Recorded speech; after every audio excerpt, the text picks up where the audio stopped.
Iran യുദ്ധം അവസാനിച്ചു. സൈനിക നീക്കങ്ങൾ ഔദ്യോഗികമായി നിർത്തിയെന്ന് പ്രഖ്യാപിച്ച് US പ്രസിഡന്റ് ഡൊണാൾഡ് ട്രംപ് കോൺഗ്രസിന് കത്തയച്ചു. എന്നാൽ പശ്ചിമേഷ്യയിൽ ഇപ്പോഴും 50,000-ലധികം US സൈനികർ തുടരുന്നുണ്ടെന്നും ഇറാനിൽ നിന്നുള്ള ഭീഷണി പൂർണ്ണമായും മാറിയിട്ടില്ലെന്നും അദ്ദേഹം കത്തിൽ സൂചിപ്പിച്ചു.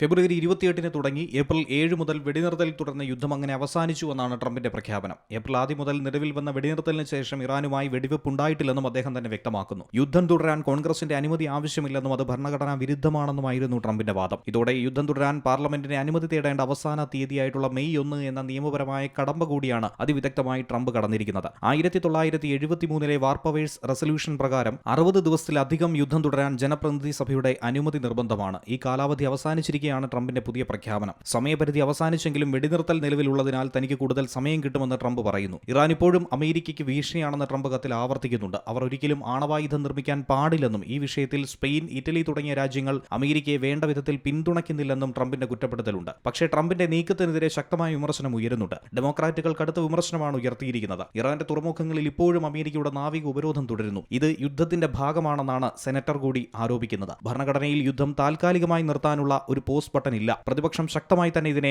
വിമർശിക്കുന്നുണ്ട്. റിപ്പബ്ലിക്കൻ പാർട്ടിയിലെ ചില അംഗങ്ങളും ട്രംപിന്റെ തീരുമാനത്തിലുള്ള കടുത്ത അതൃപ്തി പങ്കുവച്ചിട്ടുണ്ട്. യുദ്ധം അവസാനിച്ചെന്ന് ട്രംപ് പറയുമ്പോഴും അത് ശരിയായ ദിശയിലല്ല മുന്നോട്ട് നീങ്ങുന്നത്. ഹോർമുസ് കടലിടുക്കിനെ ചൊല്ലിയുള്ള തർക്കം നിലനിൽക്കുന്നു. നാവിക ഉപരോധത്തെക്കുറിച്ച് ഒരു തീരുമാനമായിട്ടില്ല. അന്താരാഷ്ട്ര വിപണിയിലടക്കം ആശങ്കകൾ വർദ്ധിക്കുന്നു. ഇതിനൊന്നും തന്നെ തീരുമാനമാക്കാൻ ട്രംപ് തയ്യാറായിട്ടില്ല. പാകിസ്ഥാൻ വഴി ഇറാൻ മുന്നോട്ട് വെച്ച പുതിയ നിർദ്ദേശങ്ങൾ അമേരിക്കയുടെ ആവശ്യങ്ങൾ നിറവേറ്റുന്നില്ലെന്നാണ് ട്രംപ് പറയുന്നത്. താൻ അതിൽ ഒട്ടും തൃപ്തനല്ലെന്നാണ് ട്രംപിന്റെ പ്രതികരണം. അവർക്ക് ഒരു കരാറിൽ ഏർപ്പെടാൻ താല്പര്യമുണ്ട്, പക്ഷേ അവർ പറയുന്ന നിർദ്ദേശങ്ങളിൽ തനിക്ക് തൃപ്തിയില്ല എന്നാണ് ട്രംപ് ചൂണ്ടിക്കാണിക്കുന്നത്. അതുകൊണ്ട് ശക്തമായി തന്നെ ഈ ഒരു വിഷയത്തിൽ എതിർപ്പും ഒരു വിഭാഗം ഉയർത്തുന്നുണ്ട്. International desk, C Malayalam news. ഏറ്റവും പുതിയ വാർത്തകളും വിശേഷങ്ങളും വിരൽത്തുമ്പിലറിയാൻ സി മലയാളം ന്യൂസ് എല്ലാ ഡിജിറ്റൽ പ്ലാറ്റ്ഫോമുകളിലും ലഭ്യം.